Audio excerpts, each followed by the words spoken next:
21 minutes after the hour, quick look at some headlines this morning. Hoboken train station is partially reopened on Monday, and this comes 10 days after the horrific New Jersey crash that claimed one life. Train schedules will change, with rail officials already warning commuters about overcrowding and delays. And President Obama takes time out on his trip to Chicago to cast his ballot. Now, they can't see you. No, they can't see. We know where you're going. The president fulfilling his civic duty during sort of a homecoming weekend in the city, submitting his early vote during a short trip packed with events and fundraisers. Tucker, over to you. Oh, Abby Huntsman, ladies and gentlemen. Brand new scandals rocking both presidential campaigns on the eve of the next debate. It all happened last night. You were probably up watching. Donald Trump was forced to make an apology at midnight after an 11-year-old recording revealed him making pretty lewd comments about women as part of an interview over at NBC. While WikiLeaks released parts of Hillary Clinton's Wall Street speech transcripts. Here to react is our political panel. Shelby Holliday, she's Wall Street Journal senior video reporter. John Burnett is Republican strategist, and Evangeline Gomez is a Democratic strategist. We are fair and balanced. It's great to see you all this morning. Shelby, first to you. If you're Trump, what do you say at the debate tomorrow night? That's a good question, because what he said in the apology video last night did not please many of the voters. So what would hoping please he voters would come at forward. this point? Like, what would, I mean, this is a sincere question. I don't know the answer. It's hard. I think people who are genuinely behind Trump will make up any sort of excuse to continue following him and pardon him for anything he says. But there is a huge chunk of voters who are on the fence, undecided, not committed, and they're just not seeing this as a true apology. I'm not sure if a true apology would really change their mind. Yeah, but he's going to have to address this, and who knew gone would be the day we stopped talking about Miss Piggy and Miss Housekeeping. Right. I mean, that's like irrelevant old small that was potatoes sort of always dumb, I thought. But this, I mean, like, should he do a checker speech? Should he get up there and say, you know, I've never been so sorry, and get emotional, and would that work? Well, it's clearly that this is not the October surprise that the GOP was waiting for. With that said, there's no way that he can explain this away. So he needs to make sure that he goes on an apology tour every day from now to until the election. And tomorrow during, tomorrow during the debate, he needs to make sure he apologizes, says that, you know, he's learned from this mistake, and, you know, just really tout, you know, his support for women, the things that he's done, but he can't explain this away. Right. He has to pivot, and he'll probably attack in terms of Hillary's defense of a rapist when she was an attorney. He'll probably attack Bill Clinton in terms of the things that he's done, but he should make sure that he pivots back to the issues. Okay, so eventually you're a Democrat. You know, they got Trump for sure, got himself too. But take 3 steps back here, and I think as a liberal you may agree with me on this. Does it bother you when you see the entire political class, Hollywood, big business, and academia, basically, and the press, everyone with power in this country aligned on one side of a question? Does that bother you long term? Is it a good thing for our society to have so much power concentrated in so few hands? I disagree. I don't think any powers aligned. I think you have a candidate who at this point, and has been for some time, has been a threat to our national security. Point blank. That's just it at this point. I don't think there's anything he can say that can undo what he said. Personally, in my opinion, he should have been out a long time ago, given all the things. I get it. You're not a fan, okay? But let me just ask you this. It's not a fan. It's just this is not presidential behavior. Of course, it's not presidential behavior. I mean, I agree with you. Someone like this just needs to have the integrity at this point and say, I'm going to disqualify myself. Okay, fine. But let me ask you this. Hillary Clinton yesterday was revealed to say, I'm for open borders. Which is a greater threat? What would happen if we had open borders? Do you think that would be a bigger threat to our national security than Trump saying ugly things about women? I'm not quite sure what she meant by that. She has to contextualize it. She said, I'm for open borders. Well, it's not very clear because she didn't endorse a position. Open borders, I mean, what does that mean? I need to know more as to what was said before it and what was said after it. Just to pick and piece little pieces. It would be nice if someone would ask her. Should someone ask her? Like, what do you mean? You seem to have endorsed open borders not just there, but a bunch of different times. What would the country look like if we had open? Like, can we be real? She was speaking to banks. She was not speaking to She was sucking up to rich people. And I don't think financial institutions are going to say we're for open borders. She was talking about an economic situation. Well, you don't know what she was. You just said you don't know what she was talking about. So well, that's our audience. I would think that's what she's talking about. If we were going to we also have the statement. We can ask her all day long, and she'll try to find a way to pivot. But open borders and open trade is clearly not on the people's agenda. No, but here's the thing. Ask Bernie Sanders supporters. Okay, but so all I'm saying is, look, I'm not paid to defend Trump, and I'm not going to do it here because, like, why would I? But I do think, you know, there's a hierarchy of concerns, and, like, this is maybe a bigger concern than his piggish behavior, and I just think we should get to the bottom of it, no? It's a huge concern for Democrats, and the big risk for her is that Democrats who supported Bernie Sanders, who are against free trade, who are against a lot of these pro-Wall Street policies, the risk for her is that they will go to a third-party candidate. They're not going to Donald Trump. But Donald Trump risks losing Republicans to Hillary Clinton because Republicans, these establishment guys who like TPP, who like free trade, who think that we should be doing business with China and Mexico and shouldn't be building walls, may say, okay, Hillary so let me ask you one last question. Is there anything that Hillary could say that would cause Democrats to disavow her? Is there literally anything? I want to address the point that was just made. No. This has nothing to do with women alone. This has to do with decency as a human being. Yeah, anybody who encourages or says, I intentionally want to sexually assault women, that is an issue with decency as a human being. So that's your position. Anyone accused of sexual assault by a woman should be disqualified. Anyone who defends that should be disqualified. Is that your position? My position is the statements that he made. Sure, but is that your position? So if someone's accused of sexual assault... It has nothing to do with Republican or Democrat. It has to do with your decency as a human being and how you operate. So are you concerned about the Hillary stuff on this, or no? Well, I'm just saying. I mean, it's a real... You just laid down the marker. You said anyone who's accused of this, you know, should not be defended. We have a lot of issues here. First of all, we don't know exactly what is authentic, what is not. Two, we have... Okay, I get it. Right, different parties. I don't know exactly what was said completely. All right. Thanks a million. Questions we should have. Great to see you all this morning. When we come back, more on our top story this morning. Hurricane Matthew is carving a path of destruction on the east coast of the United States. It's going somewhere. We'll tell you where. We've got team coverage coming up.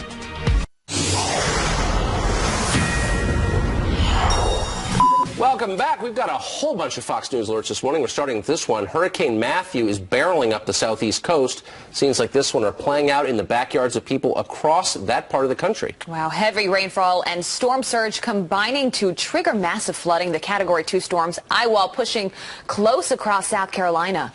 And we have live team coverage this morning. Fox News senior meteorologist Janice Dean is tracking Matthew in the Extreme Weather Center. But this morning we start with Jonathan Seri in Folly Beach, South Carolina. He's right in the heart of it. Good morning, Jonathan. Can you hear us?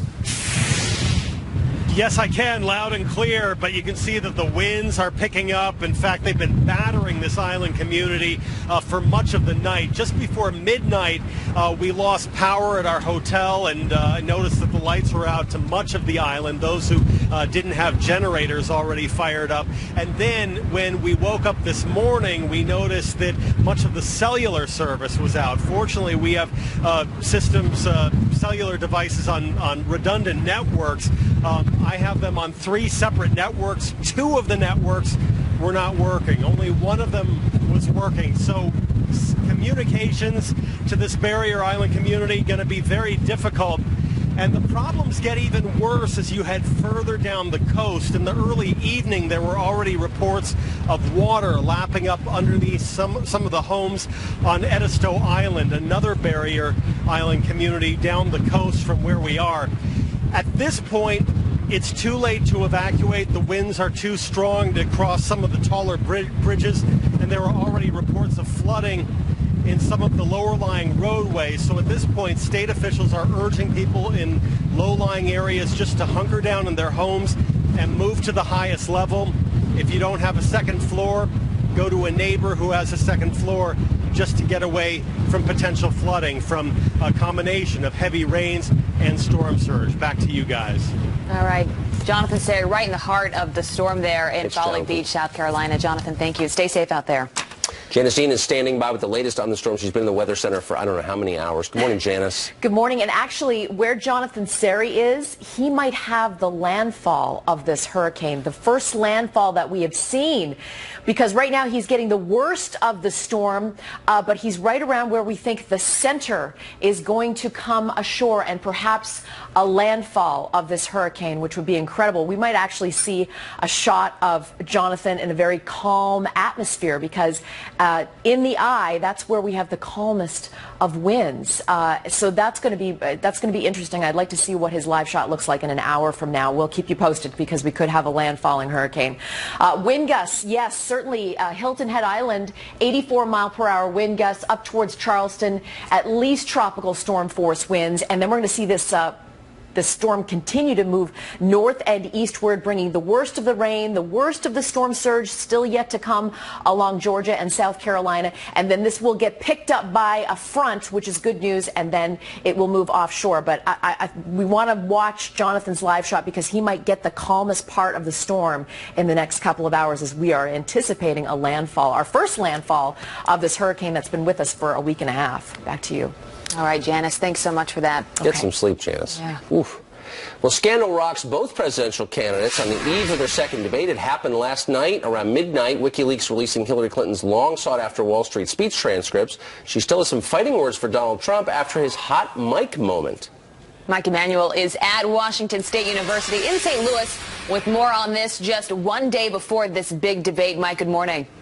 Well, good morning to you, Abby. Yeah, the Clinton campaign response to those controversial comments from Donald Trump that led to an apology has been pretty simple. A tweet from Hillary Clinton's Twitter account says, "This is horrific. We cannot allow this man to become president." Then her running mate, Senator Tim Kaine, called out Republicans, including the Speaker of the House. Paul Ryan was going to campaign with Donald Trump tomorrow, and he has stopped the event. They're not going to campaign, but he hasn't said, I don't support Donald Trump. They're just not going to do the event. So he needs to be asked, and everybody needs to be asked, do you still think this man is qualified to be president? Then there's newly revealed emails of Clinton campaign chairman John Podesta, which are shedding new light on some of Hillary Clinton's Wall Street speeches. The Clinton campaign says it is not confirming their authenticity, but it is also not denying they are his. According to WikiLeaks, Clinton said at one speech, quote, "But if everybody's watching, you know, all the backroom discussions and the deals, you know, then people get a little nervous, to say the least. So you need both a public and a private position." Then Clinton reportedly suggests Wall Street insiders are what's needed to fix Wall Street. Quote, "People that know the industry better than anybody are the people who work in the industry."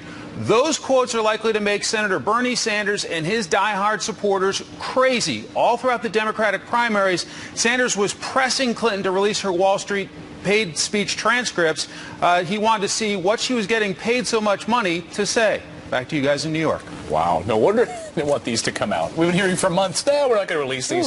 We think there might be a disconnect. That's unbelievable. Where is Bernie Sanders right now? Is weeping in his latte. Yeah, Tucker's saying, I'm not even a Bernie Sanders fan, but this is just ridiculous. I'm not even a socialist, and they bug Well, me. you know, he would come out probably the same way that he came out last week after that last bombshell about living in their basements and say, look, I get it, water under the bridge. So here's the question. So they're going to be running around demagoguing the hell out of this Trump thing, which I get. You know, I can understand why they're doing it. But why shouldn't Republicans say to every Democratic office seeker in the country, are you for open borders? Do you disavow Hillary Clinton's call for open borders? And again, what would America look like if America had open borders? Well, you know this in Washington, though. That's where Republicans' elites stand on that issue. They want open borders. Well, you're right. No, you're totally right. They kind of behind closed doors say or in public, oh, we don't want that. But for their businesses, they absolutely But look want at the two parties. So you've seen all these Republicans say, whoa, I'm not for this Trump stuff. I mean, every Republican has said, I'm against this. What would Hillary Clinton have to do to spark a similar outrage on the left? What would Hillary Clinton have to say where you would see sitting Democratic senators say, I'm against Hillary Clinton, I'm pulling my endorsement? I mean, she couldn't say anything to get them to this. She literally could do anything, and they would stick by her. It's interesting. If it weren't for this hot mic story, you would think that this would be all anyone was talking about, but I'm not even so sure of that. Yeah. I don't know. No, it's true. It's interesting. All right, we don't know. Much more on this throughout the show. We do have some other headlines, though, to get to this morning. We start with this. It turns out Bill Clinton, his attack on Obamacare, it was all a setup. You've got this crazy system where all of a sudden 25 million more people have health care, and then the people are out there busting it sometimes 60 hours a week, wind up with their premiums doubled and their coverage cut in half. It's the craziest thing in the world. Well, the White House source is now admitting it was a carefully planned script approved by President Obama to appeal to voters. It was designed for Hillary to use in the debate while claiming to know how to fix Obamacare. All right. Well, terrifying moments as a plane aborts, landing narrowly, avoiding a crash. The Boeing plane swaying to the right, its wheels grazing the runway. You could see there in Prague as it went up against some violent crosswinds. The quick-thinking pilot able to pull the plane up immediately and luckily make a safe landing on their next pass. And a mystery finally solved. Is this Bigfoot? Yes, look. Look at this. Rumors are running wild over these blurry images shot by a camera in Michigan designed to record video of an eagle's nest. Well, the grainy footage supposedly shows the elusive legendary creature, but it is out of focus because the camera is above the nest and Bigfoot is on the ground below all this time. There it is. This video has already been viewed like 2 million times. The funny thing is, it looks literally nothing like a black bear. I mean, nothing at all like a black bear. Not at all, Tucker. Eating donuts out of a dumpster. No, really. He's just hanging out below the eagle's nest. What do you think, Lane? Is it Bigfoot? I don't know. It's a little too hard to see, but there's something. There's some kind of creature leaning down. There's something there, or is it Tucker? No, I think that's Nessie right there. Is that the Loch Ness Monster? Probably. You know, Nessie has a family. All right, coming up, brand new polls released last night showed Donald Trump closing in on Hillary Clinton, and then, well, this happened. When you're a star, they let you do it. You can do anything. Whatever you want. So where do we go from here? And will it overshadow an even bigger bombshell about the Clinton campaign? That is coming up.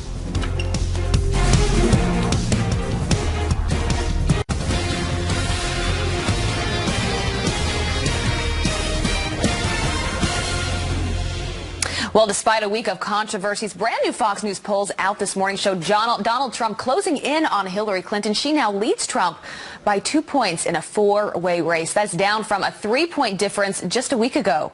And while the latest news isn't factored into these polls, what can we pull from them? Here to break it down is Republican pollster and Washington Examiner columnist Kristen Soltis Anderson. Nice to see you this morning, Kristen. Welcome to the show. Thanks for having me. All right, let's break in this first one, and I wonder how this might shift after the latest news last night. Here's a new Fox News poll. Female support.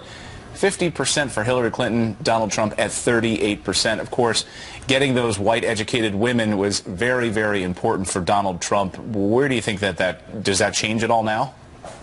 Well, we've been saying all along, every time there's some new outrage, Donald Trump makes some new comment that is across the line, we say, well, will this be the thing that takes his poll numbers down? And, you know, for the most part, his poll numbers have actually been pretty stable. It's Hillary Clinton's numbers that tend to fluctuate up and down a little more, which is what changes the margin. This could be the thing that pushes people over the edge, especially if you have a lot of high-level Republicans signaling enough is enough. But it is true that while Donald Trump does significantly better among white men without college degrees than Republicans typically do, he's got a similar deficit among white women with college degrees that kind of offsets it and is making it hard for him, particularly in some of these battleground states, to have the clear lead that he needs. Yeah, so we've asked this question over and over again. It's pretty much not changed when asked how voters feel about the candidates. Hillary Clinton, in our latest poll, 45% find her favorable. That's compared to Donald Trump, who's at 42%. You know, you have to say, if you, for either one of them, people aren't running to the polls because they're totally excited about them. I think that's right. If you take a look at what happened in the debate last week, I mean, it was very much so a they are who we thought they were kind of moment. It hasn't dramatically shifted people's attitudes toward these candidates. The one thing that it may have possibly done is shifted voters who had been sort of toying with the idea of a third-party candidate, perhaps voting for Gary Johnson, perhaps voting for Jill Stein, brought a few more of those folks back into Hillary Clinton's camp. But Donald Trump supporters tend to say they're a little more excited about their own candidate. So what remains to be seen is on Election Day, does turnout wind up pushing Hillary Clinton over the top, or does Donald Trump's sort of enthusiasm amongst his hardcore core supporters carry him over the finish line? Here's another poll we want to get to. Who do you trust to do a better job on a variety of topics? Foreign policy, immigration, terrorism, and the economy. I think that the economy one there with Donald Trump in the lead by 5 points. I don't know how he spins tomorrow night at the debate and tries to get it back to talking about the economy if he's able to do that, but that's his strong suit. Absolutely. And in that debate last week, I mean, you saw he focused those first 20 minutes or so on trade, on the need to make sure that we're competing fairly with China and Mexico. These are sort of the talking points that he's hit on pretty effectively throughout this campaign. Remember, his brand is of a business executive who has been very successful over the last couple of decades. So when he's on that issue, that's where he has the most credibility. Yeah. It's when it gets into these other topics, and particularly into the controversies, when he's off message, that's when his poll numbers have the risk of sinking. He doesn't just do better on the economy. That's actually the issue that voters continue to care most about as well. At the end of the day, of course. Yeah. Kristen, great to see you this morning. Thanks so much. Thanks, Kristen. Thanks. We have a Fox News alert now because Hurricane Matthew continuing its march up the East Coast, and our live team coverage continues at the top of the hour. Plus, Donald Trump facing the fallout from his hot mic moment. We have new information on who leaked that tape. And John Roberts is live on the campaign trail, and he joins us right after this. Hey, welcome back. Well, we've been celebrating Hispanic Heritage Month by bringing you some inspirational stories of people making a difference within the Latino community. Fox News correspondent Brian Yanez has the story of Javier Palomares, who's become a mover and a shaker in Washington, making sure Hispanic-owned businesses have a seat at the table. Take a look.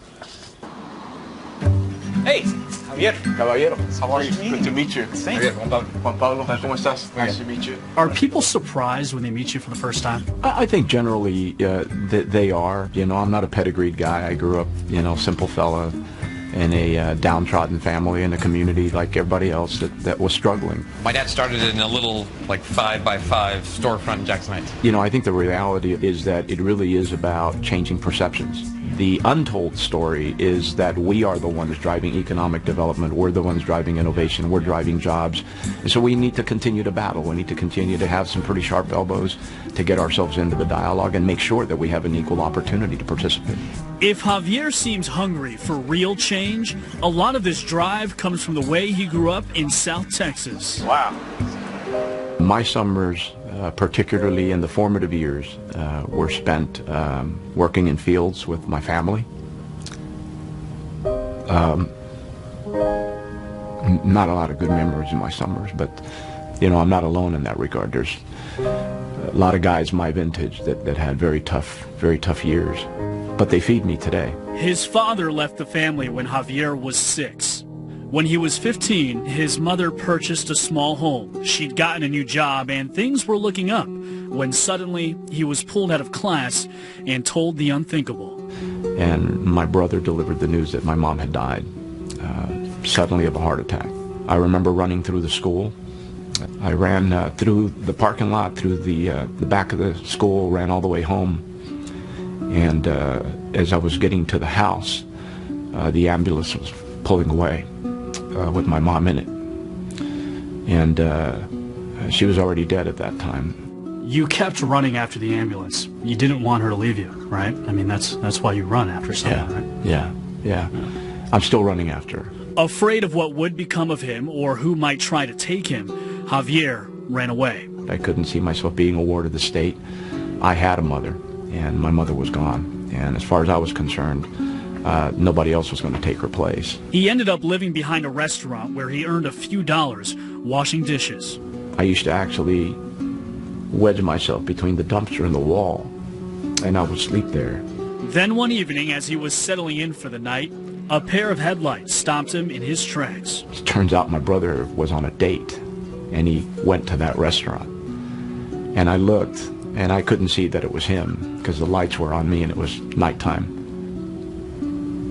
He got out and called my name, and of course I knew who it was. My brother, you know, tried to help me. I was young and I was stubborn, and by the grace of God, you know, we bumped into each other again. It was a second chance, one he wouldn't take for granted. For now, he had a reason to live. I heard it said once that when you're truly hungry, you're never truly full. And I think my life now is a reflection of that. Right here, you have 100% Colombian coffee. It feeds the soul, and it reminds me when I get back on that plane and go to the next location why we're doing what we're doing. Congratulations. Thank you. Really good. Thank you. So inspiring. We should say a special thank you to the Martin family and El Dorado Coffee Roasters for letting Brian tag along with Javier during this tour of the facility. And thank you for bringing us some great coffee. Yeah. By the way. And we have a Fox News alert now. The southern coast feeling the wrath of Hurricane Matthew. At least 4 people dead, cities underwater, and more than 1 million people without power at this hour. And the storm is far from over. We have live team coverage next. Plus, the question on everyone's mind this morning, what exactly is going to happen at the debate tomorrow night in St. Louis? Holy smokes.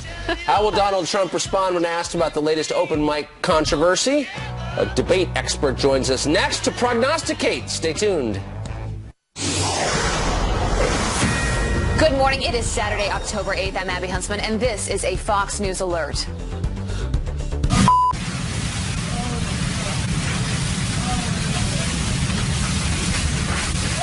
Wow, that is Hurricane Matthew wreaking havoc on the East Coast, from deaths to downed trees and a massive storm surge. We have got live team coverage.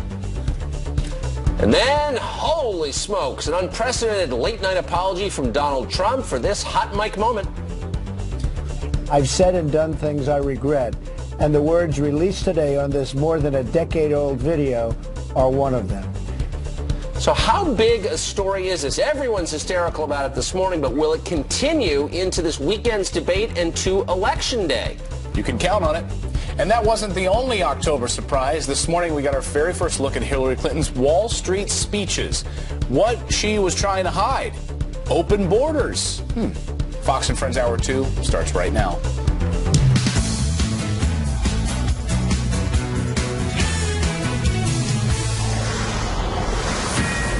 We do begin with this Fox News alert. Hurricane Matthew continuing to bear down on the East Coast.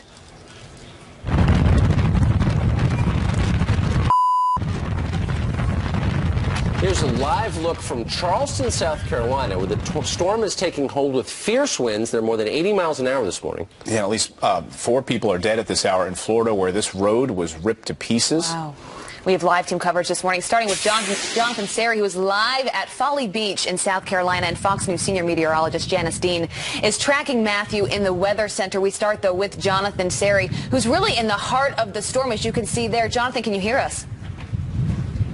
Yes, I can, but the winds continue to blow, and they knocked out power just before midnight last night, and also when we woke up this morning, we were having issues with our cell phones. At least 2 of the 3 networks that we're using were either completely down or working sporadically, so communications obviously an issue on this barrier island community. Also, as you go further down the coast from us, another island, Edisto Island, there were reports early in the evening of water actually coming underneath some of the beach homes there. So coastal residents keeping a nervous eye on the storm surge, and then as you go further inland, keeping a nervous eye on all of the rain that's expected from this storm system. You know, it was about a year ago that South Carolina suffered catastrophic floods. Dozens of dams were damaged in that process, and some of those dams were still undergoing renovations, and then this storm hit. And so state officials are going to be keeping a nervous eye on dozens of dams until this storm system completely moves out of the area. Back to you guys. All right, Jonathan Sari live for us in the heart of it there. And Janice Dean, you were wondering earlier if Jonathan would be in the eye of that hurricane, where it'd be calm over the next hour. He's close. I mean, he's getting the eye wall right now. We were showing this radar, and there is where Jonathan Sari is right now. And the center, the eye, is, you know, right here. So there is a possibility of a landfalling hurricane here. Or will it just parallel the coast, which is what it's been doing for a week now? But we're going to watch this very carefully and see what what the winds are doing in the next couple of hours, because he could be close to a landfall.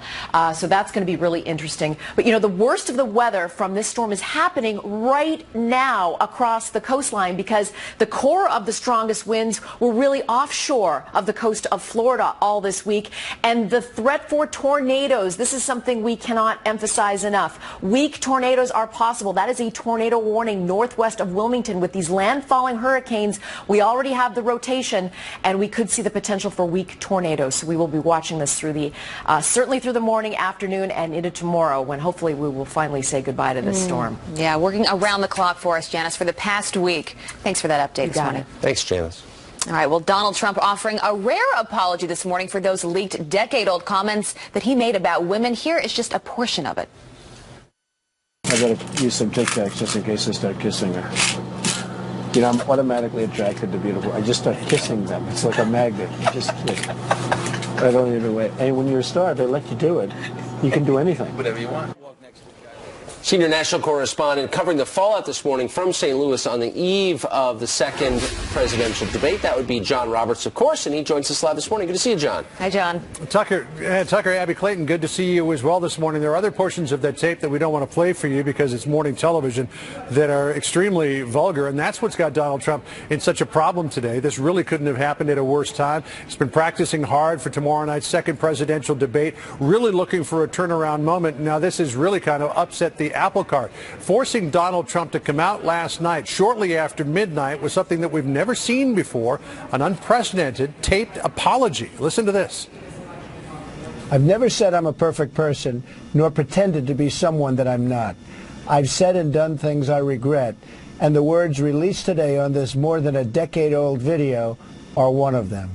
Anyone who knows me knows these words don't reflect who I am. I said it, I was wrong, and I apologize.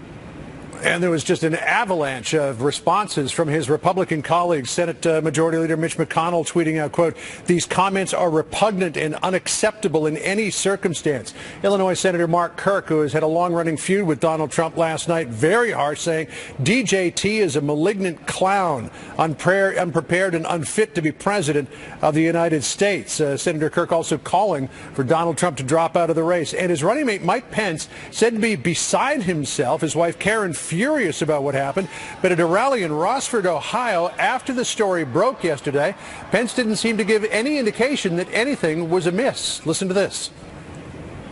And when he does his talking, he doesn't go tiptoeing around all those thousands of rules of political correctness that the media puts in the way of men and women that want to make a difference. Perhaps, though, the biggest fallout from all of this, though, was an event that was supposed to happen this afternoon in Elkhorn, Wisconsin, and that was Donald Trump was supposed to appear on stage with House Speaker Paul Ryan for the very first time. This was an event, this was an appearance that was orchestrated by the RNC chairman, Reince Priebus, who called in some favors with his friend of a couple of decades, Paul Ryan, to say, please, we just need to see this one time before the election. That is now not going to happen.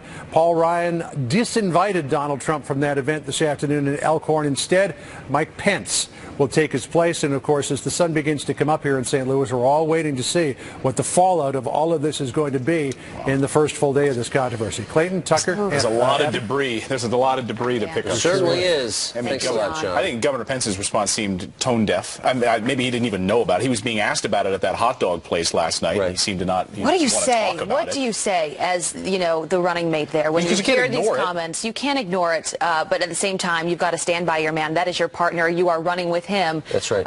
You have a lot of Republicans, as John Roberts was just reporting, that are now saying it is Mike Pence's turn to take the lead here. To step in? You had an erroneous report last night out of Washington that RNC leaders were getting together to sort of have like a backup plan. What would they do? Sean Spicer came out and said that, you know, that is absolutely false. Well, there's a lot. I mean, I think there's a lot going on behind the scenes. This is a really sad story, is kind of the bottom. I think any fair person assessing this is going to say this is just sad.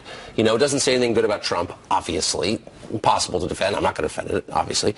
But it's also sad for America because there are a lot of really serious things going on that we ought to be debating that we're not because they're obscured by this. I mean, a lot of really serious things. And it's also sad to watch the effect of this on everyone else.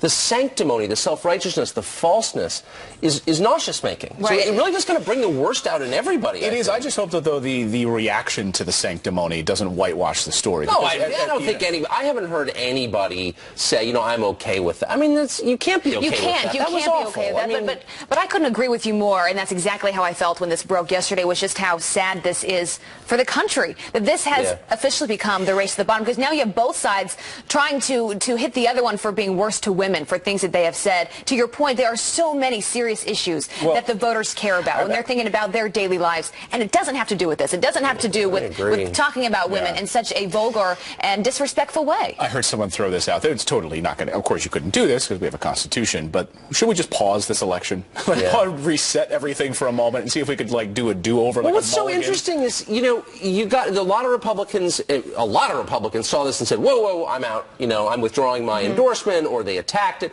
And that's fine, but you kind of flip it around and you think, what could Hillary Clinton say to get Democratic senators to disavow her? Is there anything literally anything, pick something. Could she say anything that would get her party to abandon her?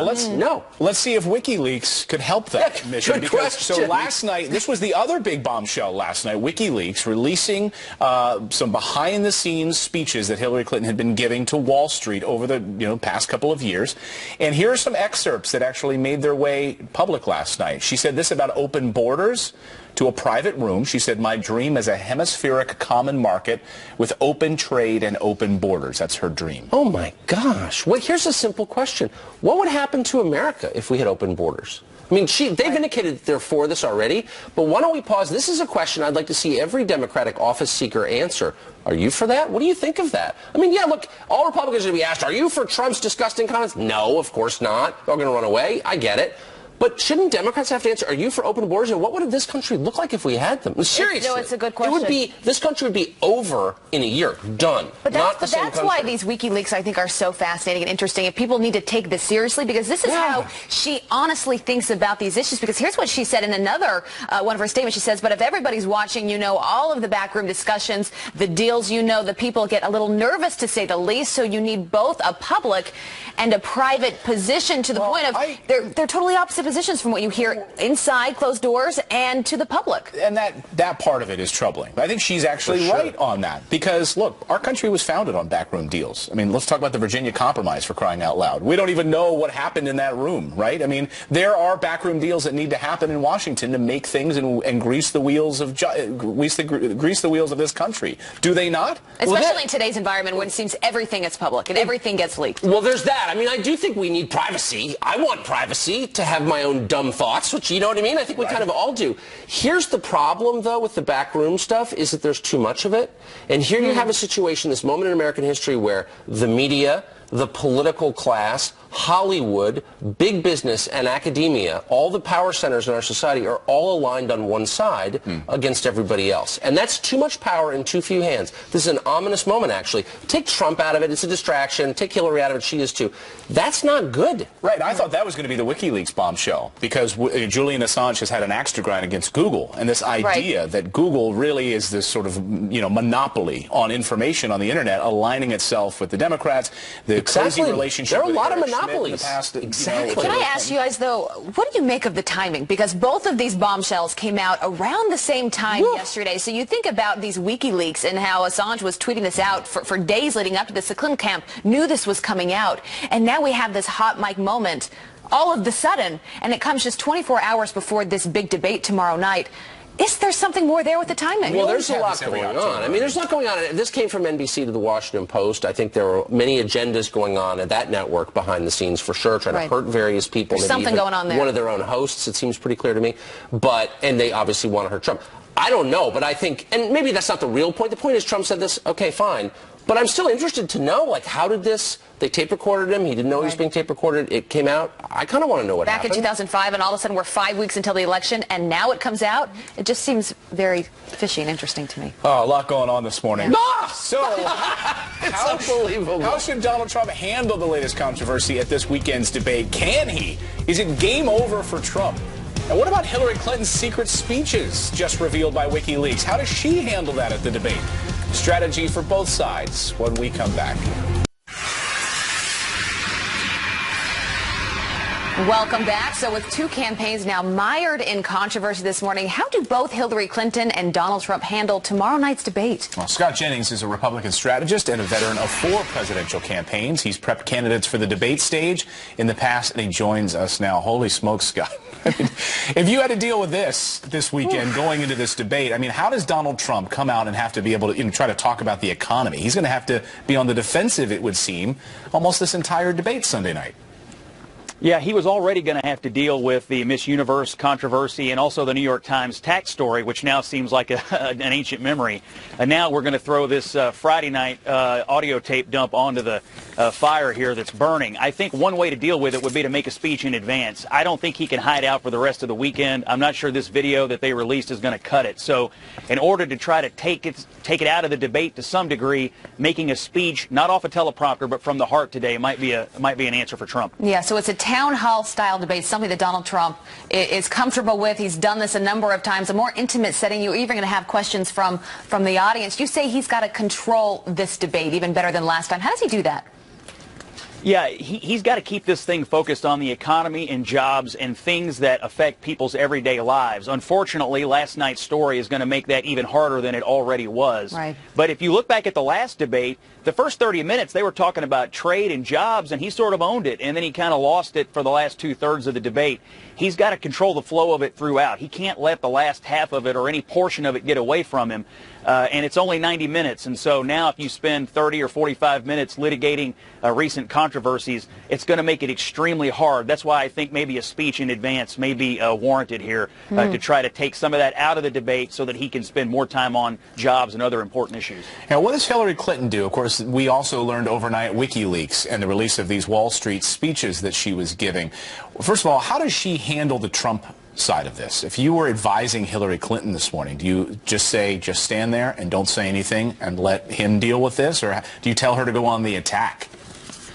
I would probably let someone in the audience deal with it, or the moderator deal with it if I were Hillary Clinton. I think sometimes the best option is just to stay away from it to some degree. I think where she's going to try to press back is probably on the New York Times tax story, because she knows if this thing turns to the concept of trade and creating jobs, she's on shakier ground. And so I would expect her to let other people handle the stories about his comments on women. And she's probably going to try to press the attack on A, whether he pays federal income taxes, and B, whether he's as good a businessman as he says he is. If you look at some of the polling on the issue sets, he's still beating her on the issue of who's better for the economy. Right. And so in order to fix that issue set, she's got to try to puncture it with the New York Times story that came out several days ago. He's got to keep going back to the economy. How important is it for Trump to have a presidential moment tomorrow night? Well, it's very important, and of course, a presidential moment now clearly centers around him taking some responsibility for the comments and not off of a teleprompter. The debate is good in that sense for Trump. It gives him the chance to speak from the heart and try to show some contrition for what is being said about him and what the tapes say. So that's a good thing. But boy, you have to get it right. It's like trying to slip through the eye of a needle here. And he's going to have to do something he really hasn't done in this campaign, and that's show humility and contrition for bad stuff. Yeah. Everyone's going to be watching this debate very closely tomorrow night. Yeah, Scott, thanks so much. Thanks, Scott. Thank you. And of course, the cloud over all of this right now is that storm that's barreling up the East Coast right now. Fox News alert on that. Hurricane Matthew continues its march of destruction up the coast. We're live on the ground in Charleston next. Plus, Hillary Clinton's Wall Street speeches exposed, all thanks to WikiLeaks, and it's been a long time coming. Kristen Fisher takes us down a memory lane, and that is just ahead. And we are back with a Fox News alert. Hurricane Matthew's eye wall approaching the South Carolina coast, bringing whipping winds and dangerous storm surges. Bill Melugin from Fox 46 Charlotte is live in Charleston, South Carolina, where Matthew could make landfall very soon. Good morning to you.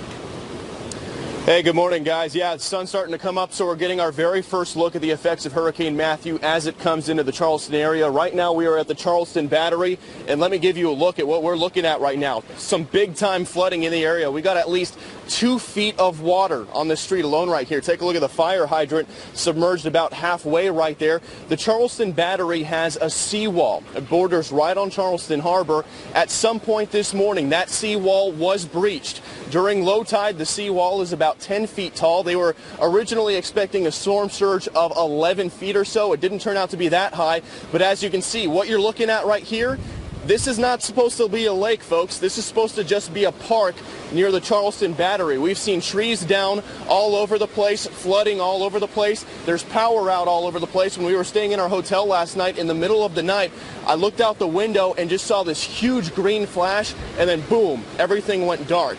The good news is Charleston is basically a ghost town right now. A lot of people took the evacuation notices. About 300,000 people ended up leaving. Still, officials say that's not enough. You can see the winds really starting to kick up again here. You guys mentioned the eye wall starting to come our way pretty soon. Another fact, the National Weather Service, they put out some information this morning. Fort Sumter is right off the Charleston coast, right off in Charleston Harbor. That's where the Civil War started. They got a surge gauge reading of over 9 feet. That comes in at the third most in the history of Fort Sumter. That's just behind Hurricane Hugo back in 1989. So if you're taking a look right here, you can see sun just starting to come up, but the worst hasn't even gotten here yet. We're still waiting for that eye wall to get here. And if I were to take a step off this curb right here, I really don't even know how deep the water goes here, and I don't really want to find out. So flooding widespread all across the area. Folly Beach, we're hearing power is out completely in that area. That's a very popular tourist spot, one of the most popular beaches in Charleston. Trees down, power lines down, and no power out there whatsoever. All right, Bill is there right in the heart of it all in Charleston, South Carolina, that area where he's talking about on the Battery, where people go jogging every day in those big, beautiful, multi-million-dollar homes that sit right behind over his left shoulder there. Amazing. Thanks, Bill. We appreciate it. Stay safe. All right, Tucker, over to you with some politics. Thanks a lot, Clayton. Well, the presidential election is driving a new surge of illegal immigration, according to Border Patrol. Illegal immigrants either fearing Donald Trump's threat to build a border wall or hoping to be in the country if Hillary Clinton gets elected. They're trying to cash in on her promised amnesty programs. That's the theory anyway. Chris Harris is with the National Border Patrol Council. He's also a Border Patrol agent. He joins us now with more. Chris, great to see you this morning. Morning, Tucker. So is this trend real? You are seeing an influx of people coming into our country illegally before the U.S. election. Well, so I'm back here on the East Coast now from San Diego for a high school reunion, my NFA. I just called back to my station. I still work there. Yep. And what they just picked up a couple groups from El Salvador, a group of 10, a group of 11. They're family units, women and children.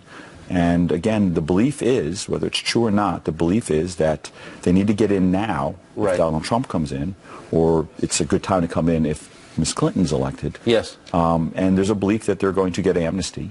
There's a belief that they're being welcomed now. Whether that's true or not, that's the belief they have in Central America.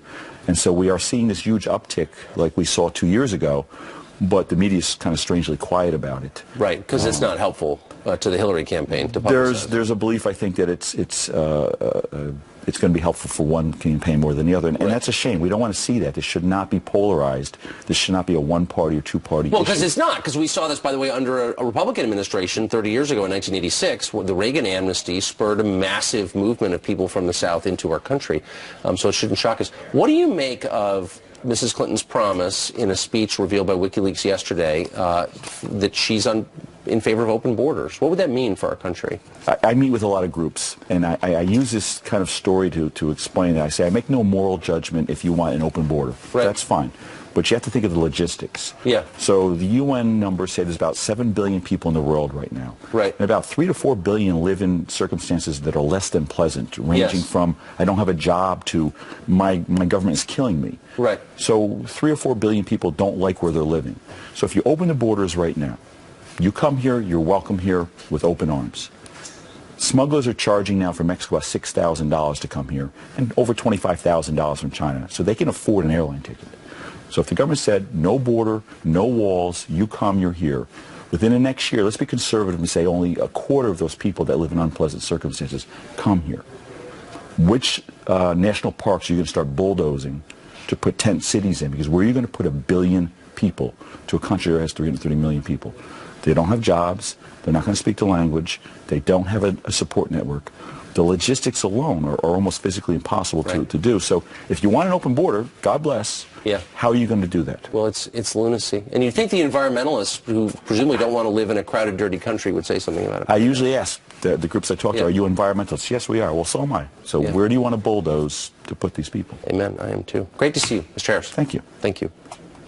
Well, a scary scene on the runway, a really scary scene, actually. Watch this. A plane nearly crashes coming down for a landing. What the pilot did that saved hundreds of lives. Wow. Plus, someone wake up Bernie Sanders. He's weeping in his latte this morning. Hillary Clinton's Wall Street speech has finally revealed this issue is important, and we'll tell you what it could mean for Democrats going forward. Kristen Fisher joins us live next.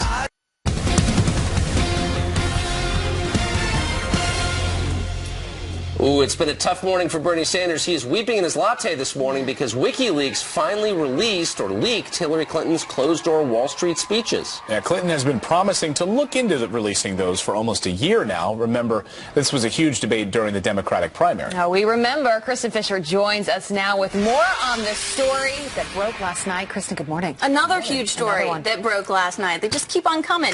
And I don't need to tell you all this, but for months now, Hillary Clinton has been called on to release the transcripts of her paid speeches to financial firms. It was a very contentious issue throughout the Democratic primaries. Senator Bernie Sanders even confronted her head-on about it during a debate back in March. One of us has given speeches on Wall Street for hundreds of thousands of dollars. Now, I kind of think if you get paid a couple of $100,000 for a speech, must be a great speech. I think we should release it and let the American people see what that transcript was. And I have said, and I will say again, I'll be happy to release anything I have as long as everybody else does too. In this case, WikiLeaks did it for her. Now, that's not the only time that the subject would be brought up to Hillary Clinton in the coming months. At a debate in April, she was asked, if there's nothing in those speeches that you think would change voters' minds, well, then why not just release the transcripts and put the whole issue to bed? This was her response. First of all, there isn't an issue. When I was in public service, serving as the senator from New York, I did stand up to the banks. And in one of the leaked speeches, Clinton essentially implied that Wall Street insiders are exactly what's needed to fix Wall Street, which directly contradicts what she said on the campaign trail. And, you know, guys, all of this just kind of plays into the argument that Bernie Sanders had been saying all along, that she would say anything to get elected. Yeah. Right. So, I mean, if this had come out during the primaries, and by the way, if this Trump tape had come out during the primaries, do you think either one of them would have the nomination right now? Great question. I mean, it's all about timing, right? Bernie Sanders would be the Democratic nominee if this stuff had come out early. Well, and if the Trump story hadn't come out today, this would be the lead story across every newspaper, every news show. But I think the highlight of these WikiLeaks is just two completely different versions of Hillary Clinton, one behind closed doors and one when she's out on the stump. And she even said as much. You need to have a personal policy and a professional policy. Well, let's bring in Leslie. Fisher. Thank you so much, Kristen. Thanks, and let's bring in Leslie Wimes now. She's the head of the Democratic African American Women Caucus in Florida to react to all of this. Leslie, nice to see you this morning. First, your reaction to these new transcripts leaked overnight. And to that question, would she be the Democratic nominee at this hour if these transcripts had come out months ago? I don't think so. Really? I don't think so at all. Why do you say that? Well, you know, Bernie Sanders was actually right, and now the transcripts are showing that he was right. Now we see why she didn't want to show everybody what those transcripts said. I actually find that amusing. You know, if the Democrats knew what were in those transcripts, they wouldn't have elected her, and she knew it, he knew it, and now everybody else knows it. Yeah, well, here's the problem is you have her, you know, in these speeches talking about open borders, talking about how she lives a more privileged life than others. One of the speeches that they leaked out was her talking about that. Right. And then she's out on the campaign talking to, you know, the African American communities, trying to convince them that she is one of them. She understands what they're going through. Is she taking their support for granted, especially when these are leaked out? Well, you know, Democrats have taken the African-American community for granted for a very long time, so that's nothing new. But absolutely, she's doing that. I mean, here you have her surrogates, Barack Obama, Michelle Obama, saying vote for Hillary, and she thinks that's enough. She thinks that's all that needs to happen. And I've been saying this for a very long time, and I'm going to continue saying, you know, that's not enough. And, you know, depending on which polls you look at, Hillary Clinton is receiving anywhere from 68% to under 85% in the African-American community in Florida. When Barack Obama won Florida in 2012, he did it with over 95%, and he barely squeaked by. I think he won with less than 75,000 votes over Mitt Romney. So she's not going to win Florida unless she gets into the communities, her campaign, knocks on some doors and convinces the African-American community to vote for her, why they should vote for her. Because what's happening now and what I'm hearing and what I'm seeing is they're just not enthusiastic about Hillary Clinton's campaign, about her presidency. Now, Leslie, I keep hearing Democratic Party leaders and their surrogates in the media speak on behalf of African-American voters and say this is what African-American voters want, this is what they need, et cetera, et cetera. Does that grate on you at all? Do you think that they're in a position to speak for African-American voters?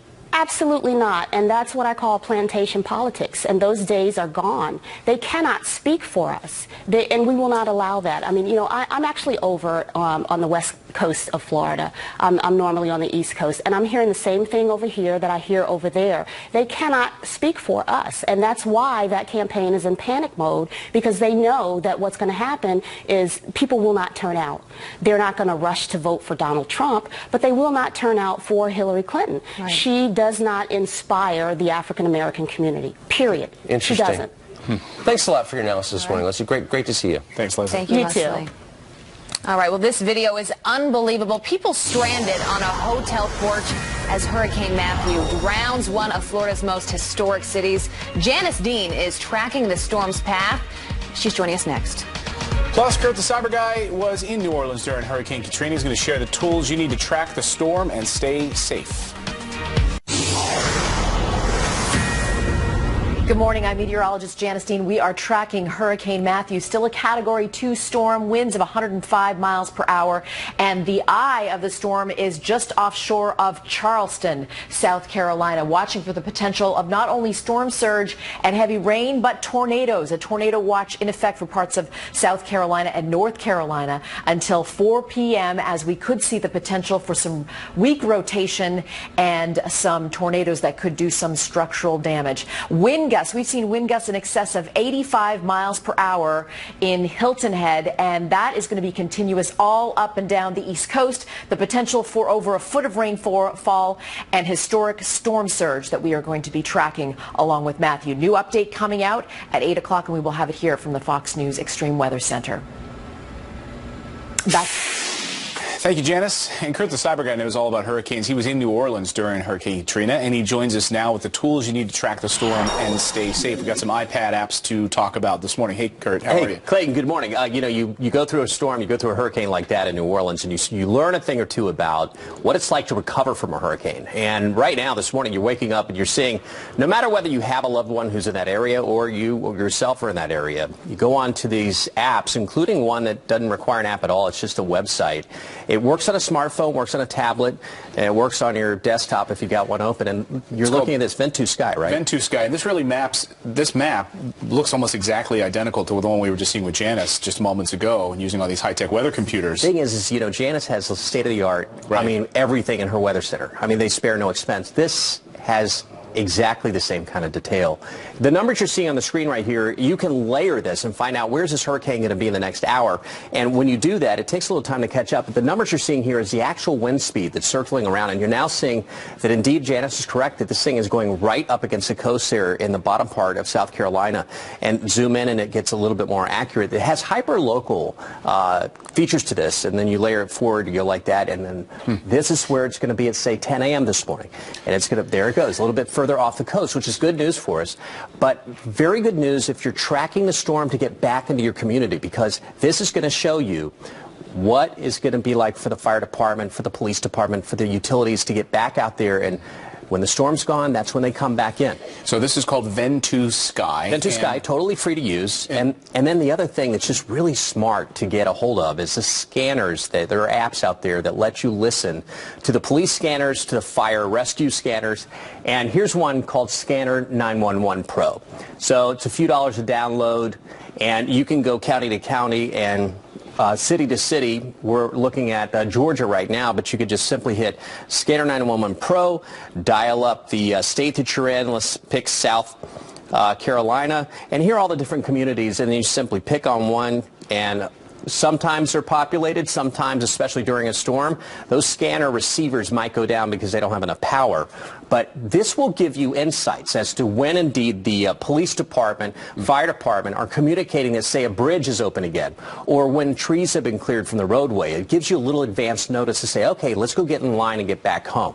And Twitter also becoming a great resource, and we'll have some of those other Twitter accounts that we'll talk about a little bit later, but Twitter becoming really like a news feed instead of a media company to get at information you need quickly. It's smart to create a list there, and you sign up for not only the police, fire for your community, but you sign up also for the water, municipal water supply, because they're going to be able to tell you whether your water's contaminated or not, and if it's safe to drink when you go back in.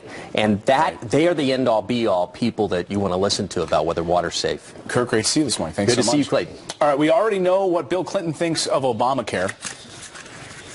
You've got this crazy system where all of a sudden 25 million more people have health care, and then the people are out there busting it. So what's the fix for broken health care? Stu Varney says the left wants your money for all the repairs. He's here to explain that position next.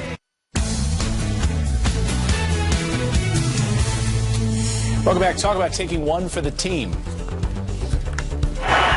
And Gomez hits Liriano. It's in the center field.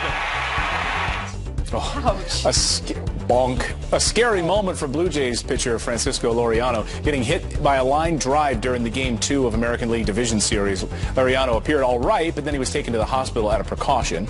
The Blue Jays beat Texas 5-3. And scary moments when this plane aborts a landing. Watch this. To narrowly avoid a crash.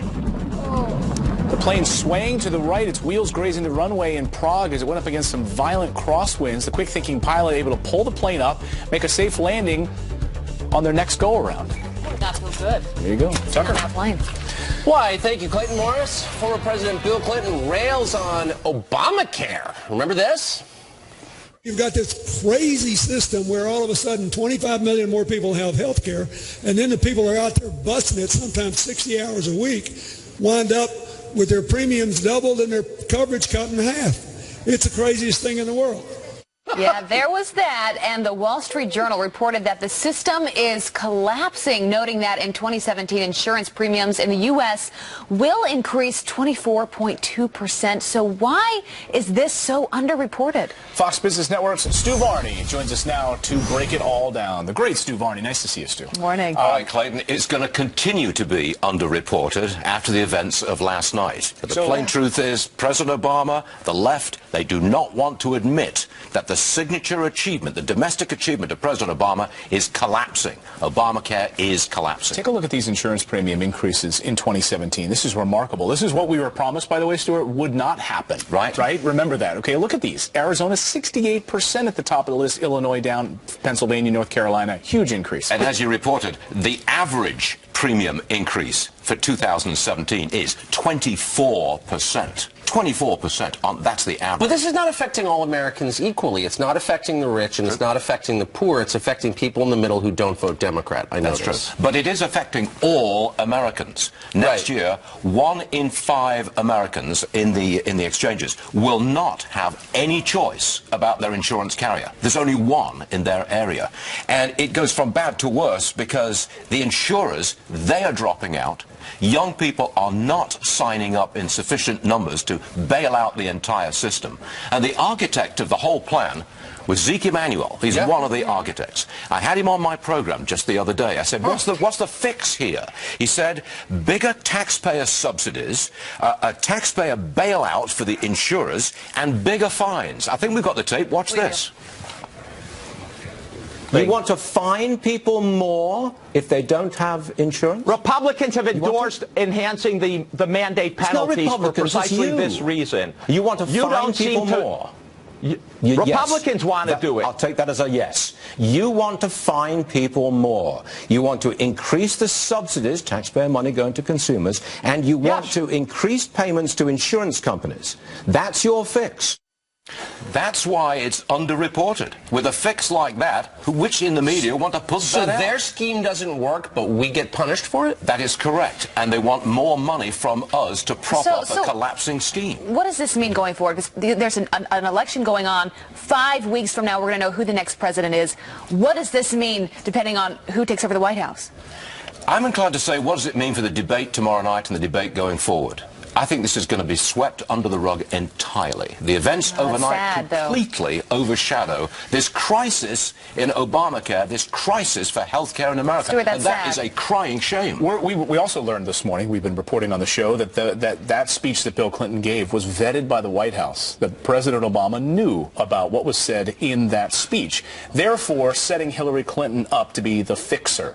Do you buy that? If that's the fix, I don't think anybody wants it. I think the fix that Hillary has in mind is more socialized medicine. Right. She wants to move us all towards a single-payer system like the British National Health, like Canada's system. I think that's where they want to go. But whether it was some kind of a conspiracy to make her, to promote her view of this, that I'm staying away from. I'm saying it's collapsing and nobody is going to do anything about it in the immediate future. We're going to all be a Medicare or Medicaid by the end. Oh, it's a terrible Well, Ed Klein, who's behind that theory, is up on our show to talk about it in a few minutes here, Stuart. Good. You have to tune in from your office. I will. Over coffee. Stuart Varney, whose show on Fox Business is awesome and killing it in the ratings. Thank you very much. It really is a good show to watch. Kidding? I was just on it yesterday. I loved it. And you know what? The ratings beeped just like that when you were on it. Somehow I doubt that, but thank you. Thank you very much. Thank you, Stuart. Good to see you. All right, well, if you're just waking up this morning, you've missed a whole heck of a lot. We're covering the storm and all the big political news. We're live on the scene of tomorrow night's debate in St. Louis as well. Plus, we've got a big show still on tap. Ed Klein, Geraldo Rivero, and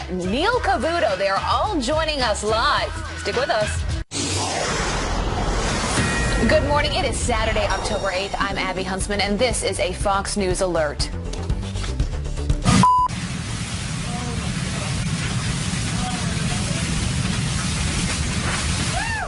Wow, look at that. From death to downed trees, Hurricane Matthew working his way up the coast, now wreaking havoc on South Carolina. At least 4 now are dead. Entire cities are underwater and more than 1 million without power. And the storm is far from over. We have got live coverage this morning.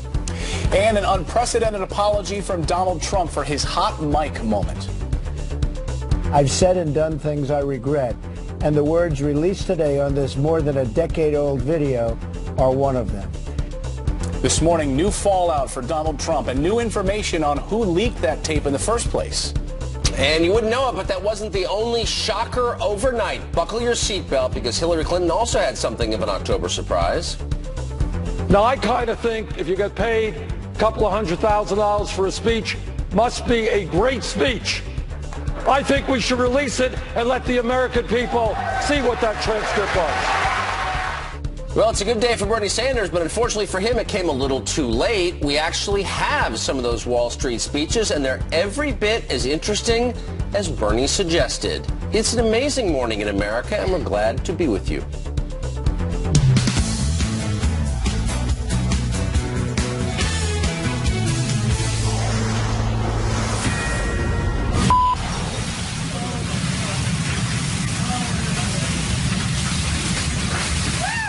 Now the saturated ground lifting up all of those trees. Hurricane Matthew carving a path of destruction all up and down the Atlantic coast. Whipping winds, storm surge, flooding, causing devastation in many coastal communities.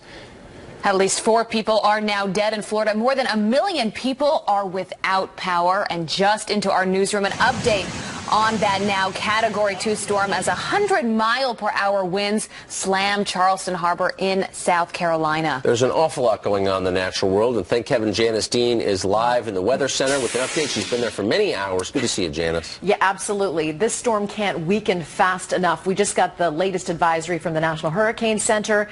Down to a Category 1 storm, 85-mile-per-hour sustained winds, but we are still seeing the potential for historic storm surge, flash flooding, tornadoes, and this storm continues to stay offshore. We were thinking maybe a landfall later this morning, but the center of the storm is 20 miles southeast of Charleston, so we may never get a landfall, but the damage has been done, and the potential for historic storm surge, as I mentioned, and the tornado threat exists until 4 p.m. local time. So tornado watch here, because sometimes with these landfalling tropical systems, you have already got the counterclockwise motion and the friction, and that's why the potential for tornadoes exist. And the wind gusts in excess of 100 miles per hour yesterday along the Florida coastline. We still have the potential for over a foot of rainfall, and those wind gusts are going to be ongoing throughout the next 12 to 24 hours when we will finally say goodbye to this storm on Sunday. And we're going to continue to monitor the damage, because I believe we're going to see, in some cases, historic storm surge and damage all along the coast for hundreds of miles from Matthew. Yeah, a long road ahead for a lot of people. Janice Dean, live for us this morning. Janice, thank you. You got it. Thanks a million, Janice. Well, another big story this morning, of course, Donald Trump offering a rare apology for those decade-old comments he made about women over at NBC. Here's a portion of what he said. I gotta use some Tic Tacs just in case I start kissing her. I'm automatically attracted to beautiful. I just start kissing them. It's like a magnet. I don't even wait. And when you're a star, they let you do it. You can do anything. Whatever you want. Fox News senior national correspondent John Roberts is covering the fallout this morning from St. Louis on the eve of the second presidential debate. John, I don't even know if you can call this an October surprise. I don't know what you call it. You call it the last thing you want when you're a candidate for president of the United States, particularly at this point in the race, Abby. Good morning to you, Abby. Good morning, Tucker and Clayton as well. There are a lot more lewd and vulgar parts of that tape that we've decided that we're not going to play for you, because this is, after all, morning television. But just suffice it to say that they have created an instantaneous reaction running through the Republican Party, and a lot of people literally running away from Donald Trump as fast as they can. One of them, the Speaker of the House, Paul Ryan, he was supposed to have a big unity event this afternoon in Elkhorn, Wisconsin. This is something that was brokered by the Republican National Committee Chairman Reince Priebus, who called in favor of his old friend Paul Ryan. He and Donald Trump were supposed to be on stage for the first time ever in this campaign, campaigning together. Yesterday afternoon, as a result of the tape that was released, Paul Ryan has disinvited Donald Trump, saying in a statement, quote, "I am sickened by what I heard today. Women are to be championed and revered, not objectified." Reince Priebus, the chairman of the RNC, said, quote, "No woman should ever be described in these terms or talked to about in this manner, ever."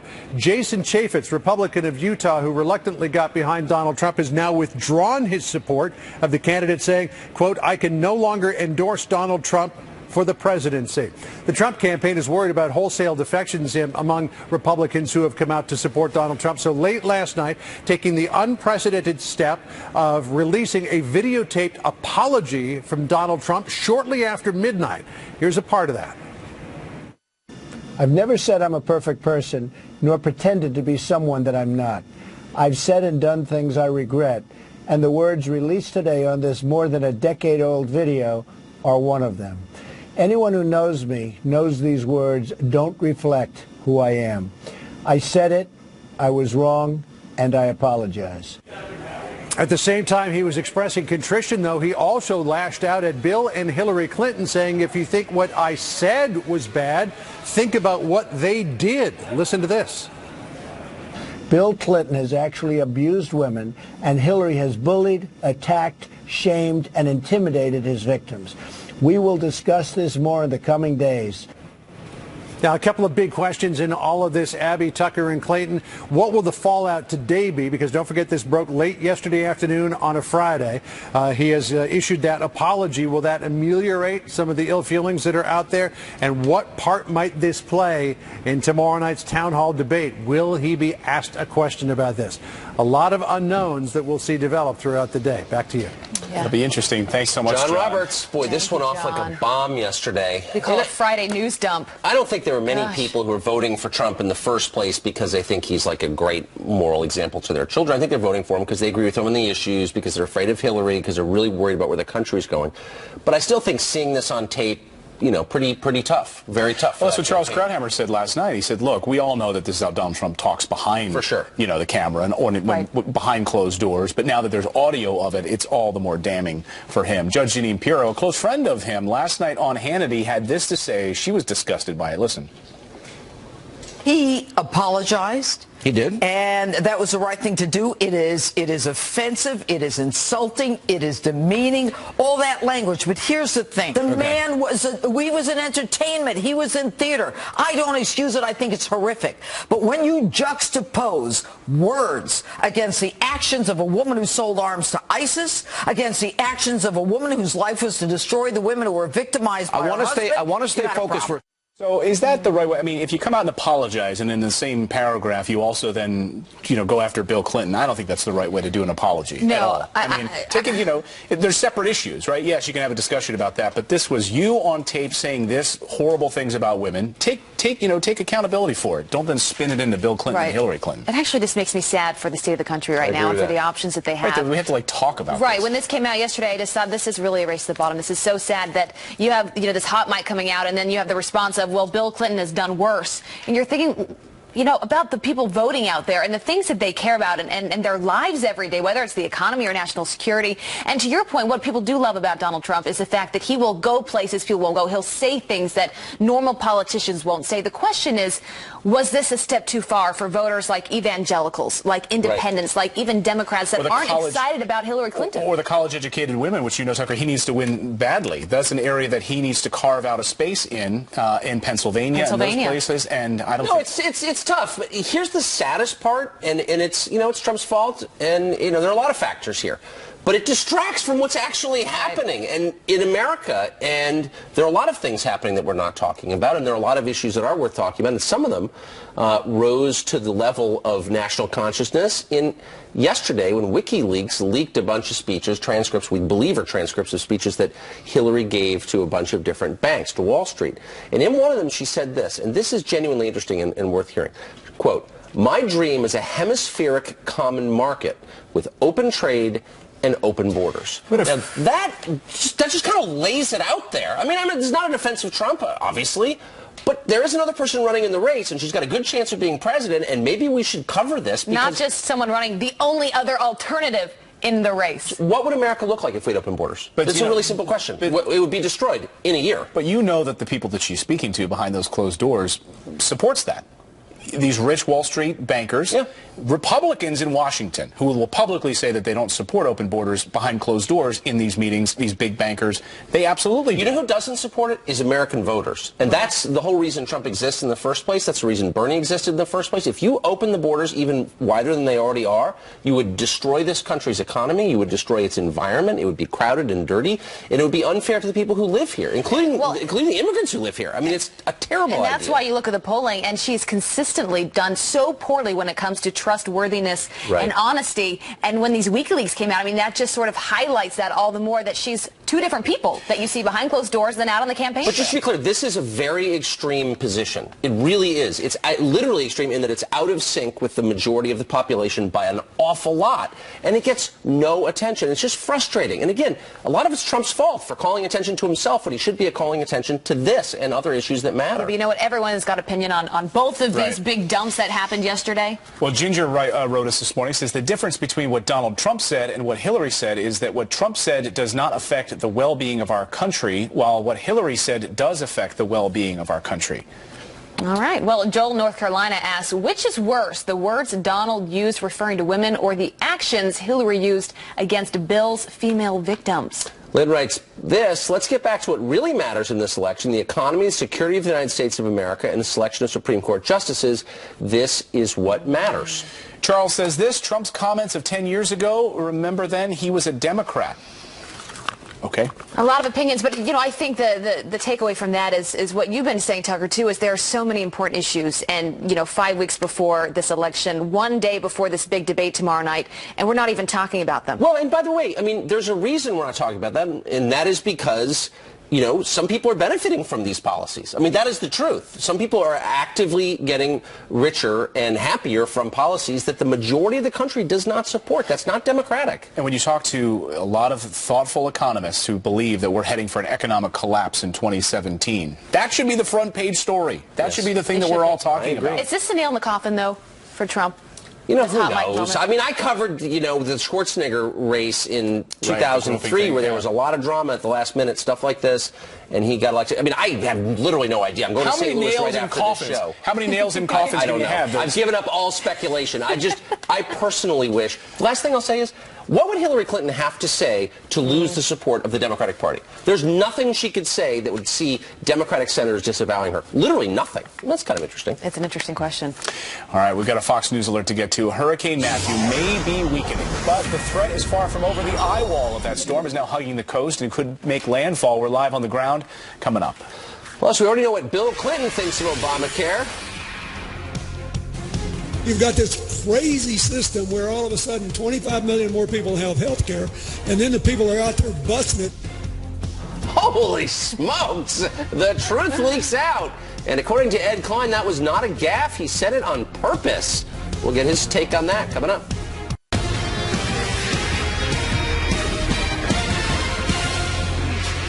Well, there's just so much going on in the world that you hate to think an amazing moment like this would be drowned out by the other noise.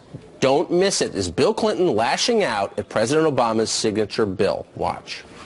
You've got this crazy system where all of a sudden 25 million more people have health care, and then the people are out there busting it sometimes 60 hours a week, wind up with their premiums doubled and their coverage cut in half. It's the craziest thing in the world.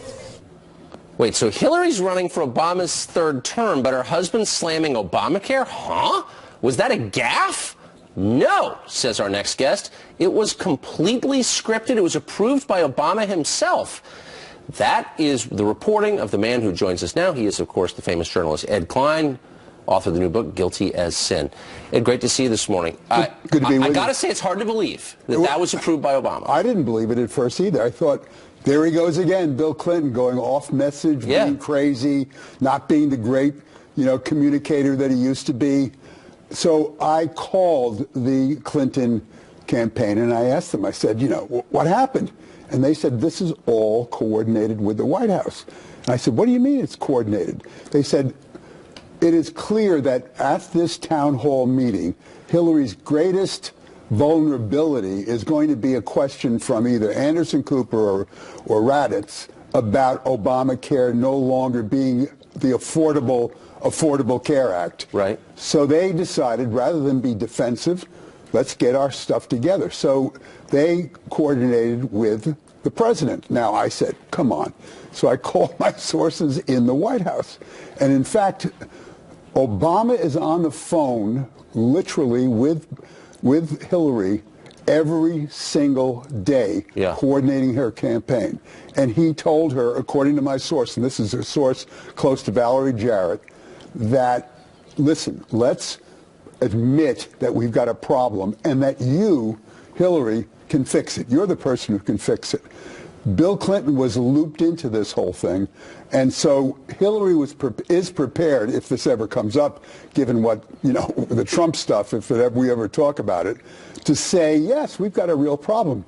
Chelsea Clinton, by the way, said exactly the same thing the other day when she made a speech. So, I mean, it's just, I guess one of the reasons I'm skeptical is it's so out of character. I mean, the president is so thin-skinned that anyone who doesn't cow to him in his circle is dismissed immediately. But all he cares about is saving Obamacare. That's his great legacy.